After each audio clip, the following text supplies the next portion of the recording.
I like to jack up the front of the car so I have a little more room to work. So I'm going to block one of the rear tires. Previously, I have a video on how to jack up the front end. So if you don't know how to do that, I'll put a video link in the upper right corner. With a little bit more space to work, now I can slide under the car, and that drain plug, you're going to want a 1/2-inch socket to loosen it. And mine was hot. That's why I was trying to be careful as I was pulling that plug out. While the oil's draining, we're going to start working on the filter, and this is located on the top of the engine. So you saw that little plastic flap I remove. Then I'm going to unscrew the oil fill cap just so that I get really good drainage under the car while we're working. So now I'm going to be using a 15/16 deep socket, and this is to remove the oil filter housing. This is plastic, so you want to be very careful with it when you crack it open. I think this was put on way too tight by the shop the last time this was done, so I'm glad to be doing this myself. So once I unscrew that, I can just kind of reach in there, and it's kind of a tight fit. So take your time while you're trying to pull out this oil filter housing. And as you can see, I've got some paper towels to set it on. With the oil filter housing removed, we need to remove two things: the oil filter itself. So this is a disposable paper filter, and I will put links to all the parts you're going to need and the tools I used in the description.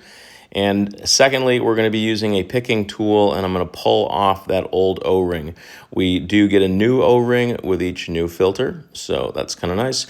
All right, so I'm going to wipe out the filter housing. It's fairly clean. Now I'm going to put that new O-ring on that came with the oil filter.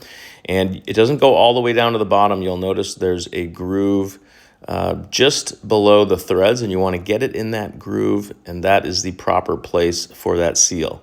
Next, we're going to take our new filter, and we're just going to slide it in and push, give it a firm push, and you'll hear it click. And then it will move around a little loosely, but it will not fall out if you have it in properly. All right, so with everything back together, before we put it in the car, we are going to put a little bit of new oil on that seal. This will just make sure it makes a good fit, but also that it's easy to get out next time. So now we're going to take our filter, and we're on top of the car looking down into where it mounts. So it's a tight squeeze, so you just kind of get in there with your hand and thread it hand tight. Make sure you don't cross thread it.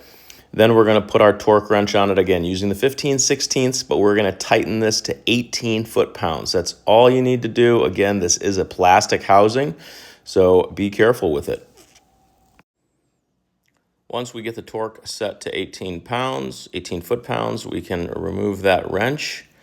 And I like to reach in and just feel around to make sure that I'm happy with how that plastic filter mount's set.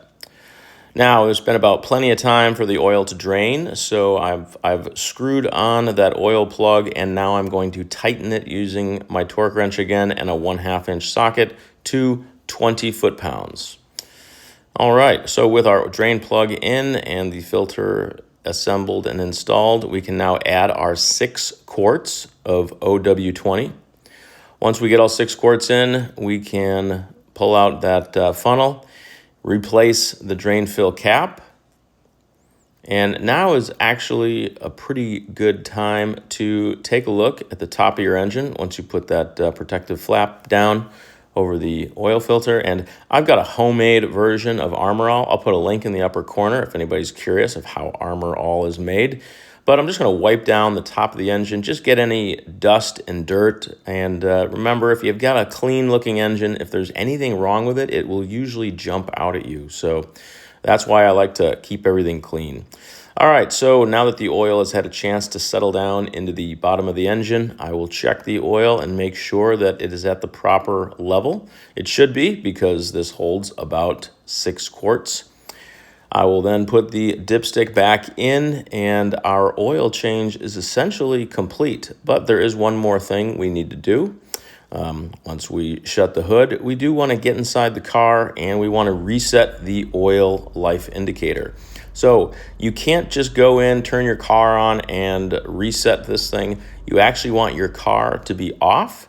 You want to press the start button twice without your foot on the brake so that it gets into the run mode, but your engine is not on. Then you can go back through your instrument cluster and get over to oil life and then hold that OK button down and you'll see you get to 100%. Thanks for watching. Check out the description for more information and hit that subscribe button if you'd like to see more videos.